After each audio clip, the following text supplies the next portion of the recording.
Las emociones. Un tema del que no estamos muy acostumbrados a hablar. Quizás porque se nos ha enseñado que es algo privado. O quizás porque mostrar sus emociones para algunos culturalmente es símbolo de vulnerabilidad. Pensamos que hablar de emociones es solamente para la terapia. Lo cierto es que identificar nuestras emociones, demostrarlas de forma adecuada y hablar sobre ellas nos ayuda a mantener nuestra salud mental y nuestras relaciones interpersonales. Pero ¿qué es lo que respondemos cuando nos preguntan cómo te sientes? Tan solo respondemos bien, mal o más o menos. Y así le tenemos confianza a la persona, pues nos abrimos un poco más. Es que a veces no hablamos de lo que sentimos simplemente porque no sabemos lo que sentimos. Hemos aprendido a identificarlo. No sabemos expresarlo. No tenemos un control sobre ello o simplemente nos enseñaron a que hablar de eso no es correcto. En este momento te preguntaras cómo me siento.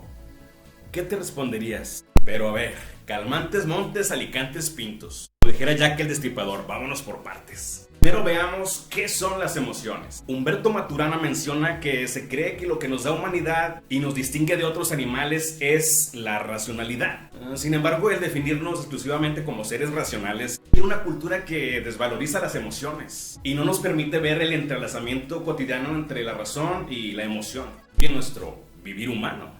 Afirma entonces que lo humano se constituye por este entrelazamiento y que todas nuestras acciones pues tienen un fundamento emocional, el cual, contrario a lo que se puede pensar, no es limitante.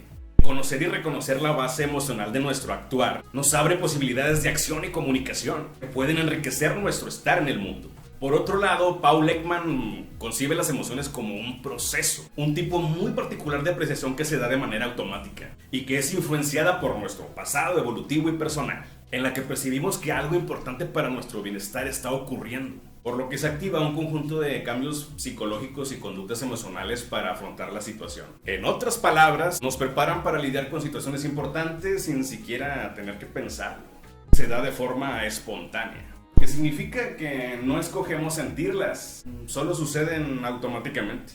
Entonces, las emociones se activan a partir de estímulos internos y externos. Un ejemplo de estímulos internos es un dolor de muela, pensar en una situación determinada, imaginar un logro que nos da ilusión. Un ejemplo de estímulo externo es, por ejemplo, ver discutir a dos personas o que alguien nos abrace y nos diga que nos quiere. La respuesta emocional también tiene componentes fisiológicos, como sentir el pecho apretado, también algunas conductuales como huir ante alguna situación que te provoca temor, algunas cognitivas como el pensar que estamos ante un peligro, y experienciales como evaluar lo que sucede respecto a experiencias previas. Pero ¿las emociones y los sentimientos son lo mismo? No. Una emoción es una respuesta a cambios que se presentan de manera externa o interna. Una emoción es una respuesta a cambios que se generan externa o internamente.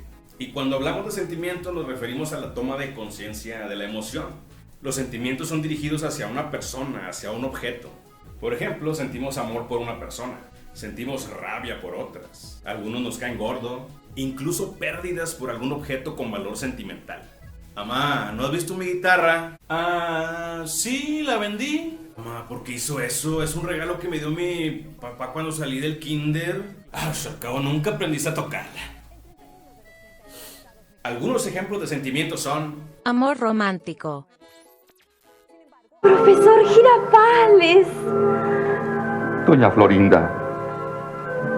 amistad, el patriotismo. A diferencia de una emoción que puede durar de 1 minuto hasta varias horas, los sentimientos pueden tener una larga duración en el tiempo, incluso toda la vida. Pero ¿habrá emociones buenas y emociones malas? Bueno, comúnmente cuando hablamos de emociones las separamos en positivas y negativas. Las positivas las que nos generan placer, las negativas las que nos generan displacer. Y de manera errónea nos han enseñado que las emociones negativas debemos evitarlas, no debemos sentirlas ni expresarlas, y las hemos catalogado como malas. Pero veamos la clasificación que hace Lazarus para ver si las emociones podemos considerarlas como buenas o malas. Las emociones negativas son experimentadas ante acontecimientos que suelen ser valorados como amenaza, pérdida, una meta bloqueada, dificultades de la vida cotidiana, etc. Algunas de esas emociones negativas son el miedo, la ira, la ansiedad, la tristeza, la culpa, la vergüenza, la envidia, los celos y el asco. Las positivas se experimentan ante acontecimientos que suelen ser valorados como un avance respecto de los objetivos personales centrados en asegurar o garantizar la supervivencia y progresar hacia el bienestar. Algunas emociones positivas son la alegría, el orgullo, el amor, el afecto, la felicidad. En cuanto a las emociones ambiguas, nos dice que pueden ser positivas o negativas, según la circunstancia en la que se presente. Por ejemplo, una sorpresa puede ser considerada positiva o negativa de acuerdo a lo que la ocasione. La esperanza se experimenta ante algo que ocasiona sufrimiento y que confiamos que se va a superar. Algunas emociones ambiguas son la sorpresa, la esperanza, la compasión, emociones estéticas. Las emociones estéticas son aquellas que experimentas ante alguna obra de arte o ante la belleza. Se dice que todas las emociones son legítimas. Debemos aceptarlas y experimentarlas. Las emociones no son malas. Se les llama así por el displacer que ocasionan. El resistirnos a vivir nuestras emociones puede ocasionarnos problemas con nuestra salud emocional. Porque las emociones negativas también tienen una función muy importante. Por ejemplo, la ira puede generar respuestas de evitación o de confrontación. La cólera facilita las reacciones defensivas. El miedo te hace huir ante un peligro real o inminente, asegurando así tu supervivencia. La ansiedad nos permite estar vigilantes ante lo que nos pueda suceder. Y es que las emociones negativas son nuestra primera línea de defensa ante amenazas externas. Por ejemplo, el temor nos alerta que se acerca un peligro. La tristeza nos anuncia que la pérdida es inminente. Y la ira nos avisa que están abusando de nosotros. Y las emociones positivas cumplen también su función. Por ejemplo, la alegría nos permite continuar con nuestros planes. La felicidad favorece los vínculos sociales y las relaciones interpersonales. Las emociones positivas aumentan nuestro bienestar y la posibilidad de que nuestras relaciones interpersonales prosperen. Promueven la salud psicosocial, intelectual y física. Y sus efectos permanecen por mucho tiempo, aún después de que la emoción se ha desvanecido.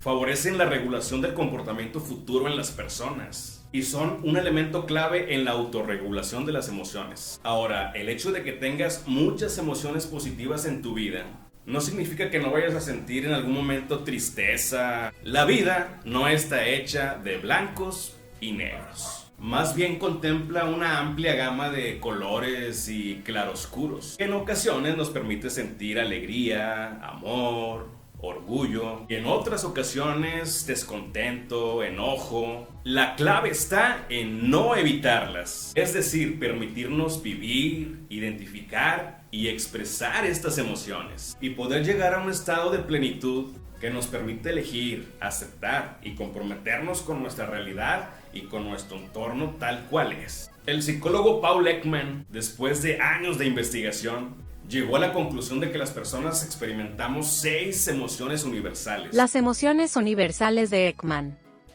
Felicidad. Regularmente surge de experiencias placenteras. Puede utilizarse como equivalente a la alegría. Miedo. Surge ante la amenaza de daño, ya sea físico, emocional o psicológico, real o imaginario. Enojo. Surge cuando nos vemos impedidos para lograr una meta o cuando somos tratados injustamente. Tristeza. Resulta de la pérdida de alguien o de algo importante. Asco. Surge como un sentimiento de aversión hacia algo que nos resulta ofensivo o insultante. Sorpresa. Surge cuando nos encontramos con sonidos o movimientos repentinos e inesperados. Ahora que ya sabes un poco más acerca de las emociones y puedes identificarlas, incluso nombrarlas, te invito a que te respondas cómo te sientes en este momento, pero sobre todo que ayudes a tus alumnos a identificar sus emociones y a darles un nombre. Hasta la próxima.